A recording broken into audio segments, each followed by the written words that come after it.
제가 10년이 넘는 세월 동안 다양한 썸 그리고 연애 경험으로 직접 필드에서 부딪히는 과정을 거치다 보니 결국 제 취향인 미모의 아내와 결혼에 성공했는데요. 제 스타일인 여자와 결혼에 성공한 남성으로서 여러분에게 꼭 당부드리고 싶은 말씀이 있어요. 이 영상을 보고 계신 남성분들은 아무리 예쁜 여자일지라도 내 스타일이다 라는 생각이 드는 여성을 만나고 싶으실 겁니다. 하지만 그런 여자가 눈앞에 있으면 자꾸 실수를 하거나 얼어붙는 행동, 과한 텐션, 목소리의 자신감 결여 등등 여유 없는 남자의 정석을 보여주곤 하죠. 자신감을 가져라, 뭐 그런 말 좋습니다. 하지만 우리는 그 구체적인 방법을 모르잖아요. 그래서 오늘은 여유 없는 사람으로 보이지 않는 방법 한 가지를 또 알려드릴게요.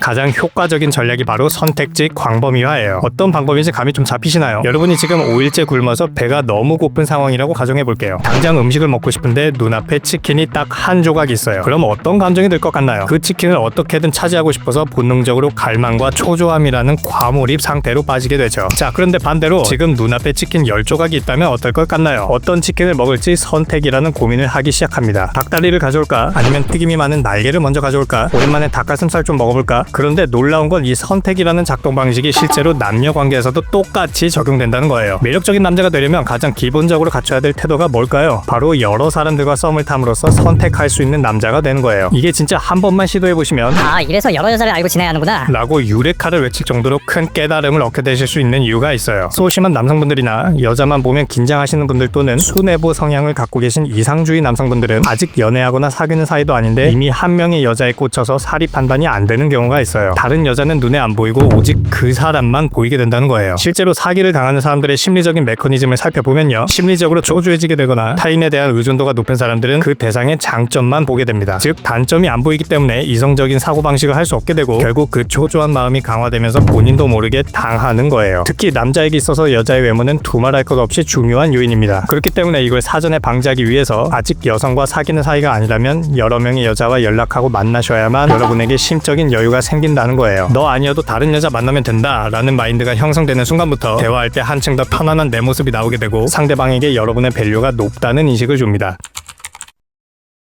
단 이게 여러분의 결핍을 많은 여자들로 채우시라는 게 절대 아니에요. 사실 견고하고 안정된 자존감만 있으면요, 주위에 여러 명의 여자가 없어도 크게 불안감이 들지 않아요. 하지만 연애에 빈번히 실패하시는 분들은 이 경지까지 가기엔 아직 어렵기 때문에 선택지 광범위화를 추천드리는 거예요. 예를 들어서 만약 소개팅을 한다, 일주일에 3번 정도는 만나시는 걸 추천드립니다. 한 명이랑 만나는 게 아니라 3명이랑 한 번씩 만나시라는 거예요. 만나서 밥도 먹고 카페도 가고 그러세요. 모임을 나간다, 적어도 3개 이상의 모임을 나가세요. 거기서 여러 명의 여자와 대화하면서 주위에 여자들을 많이 두셔야 된다는 뜻입니다. 상대를 여자로 대하는 느낌이 아니라 진짜 재밌게 대화하고 친해지자는 편한 마인드로 모임에 나가는 연습을 계속 하셔야 하는데, 이는 제 유료 전자책의 실질적인 마인드 훈련과 관련된 내용을 공개해놨으니까 꼭 한번 읽어보시는 걸 추천드릴게요. 자, 그리고 이 선택 포지션을 형성할 때 주의하셔야 할 점이 있습니다. 점점 여유가 생기고 편한 모습을 보여주다 보면 상대방과 장난도 치고 농담도 하고 그럴 수 있겠죠. 이때 적당한 선의 장난은 괜찮지만 사회성 없어 보이는 지나친 선을 넘는 행위, 무례한 행위는 삼가셔야 합니다. 즉 너무 나대지도 말고 싸가지 없이 대하지도 마시라는 뜻입니다. 그리고 두 번째, 여러분이 여러 명과 연락하고 있다는 사실을 상대방이 알고 있어도 안 돼요. 여러분이 남사친 있는 여자들을 기피하듯이 여자 역시 여사친이 많아 보이는 남자를 기피하기 때문이죠. 그리고 세 번째, 진짜 진지한 만남을 갖기로 결정하고 한 명의 여자와 교제를 시작하는 순간부터 다른 여자들과의 관계는 반드시 정리하셔야 해요. 우리는 잘 안 맞는 것 같다, 더 이상 연락하긴 어려울 것 같아. 교제한 이후에도 주변에 여자가 많을 경우 잘못된 도파민 과다 분비로 인해 역지가 점점 상승할 수 있기 때문에 잘못하면 인생이 무너질 수도 있습니다. 물론 연애를 시작한 이후부터 주위에 썸을 타던 여자들과의 관계를 정리해도 지속적으로 여유 있는 마인드를 가지셔야 하는데 이 부분은 나중에 차차 유튜브에서 공개하겠습니다. 지금까지 연애를 몇 번 해본 분들도 계실 것이고 여러분이 전혀 관심 없던 여자가 뜬금없이 여러분에게 호감 표현을 했던 경험을 겪어본 분들도 계실 거예요. 바로 그때 당시 여러분의 밸류가 어느 정도 위치에 있었는지 떠올려보세요. 그 여성 앞에서 여러분은 당당하고 여유있게 말이 섰을 것이고 장난스러운 분위기에는 장난스럽게 농담도 하고 진지한 분위기에는 진지하게, 또 여러분의 의견을 피력해야 할 때는 확실하게 의견을 주장했을 겁니다. 바로 이 모습을 만남 초반에 본인의 이미지로 설정하고 그대로 유지하시면 된다는 거예요. 하지만 이 이미지를 형성하고 유지한다는 게 구체적인 연습과 반복된 훈련이 없으면 마인드 컨트롤이 어렵기 마련입니다. 저 역시 20대 초반엔 그랬고 반복 숙달 그리고 경험의 축적으로 점점 변화하기 시작했죠. 그리고 지금은 미모의 아내와 결혼까지 하게 되었습니다. 결혼을 하고 보니 문득 제가 경험으로 쌓아온 수많은 노하우와 마인드 컨트롤 연습에 대한 지식을 많은 남성분들께 최대한 부담 없는 가격으로 알려드리고 싶었어요. 그래서 밤낮 구분 없이 열심히 전자책을 만들었고 커피 3잔 값 그 이상의 가치를 드리기 위해 혼신 진심을 담아 제작한 전자책이 출간되었습니다. 관심 있으신 분들은 고정 댓글 참고 부탁드리겠고요. 오늘 내용을 정리하자면 특정 모임 또는 소개팅에서의 초반 이미지 형성과 선택지의 광범위화, 그리고 그 과정에서 생긴 여유를 유지하는 것이 관건이라는 점을 꼭 기억해 주시길 바라며 오늘 영상도 끝까지 시청해 주셔서 감사합니다.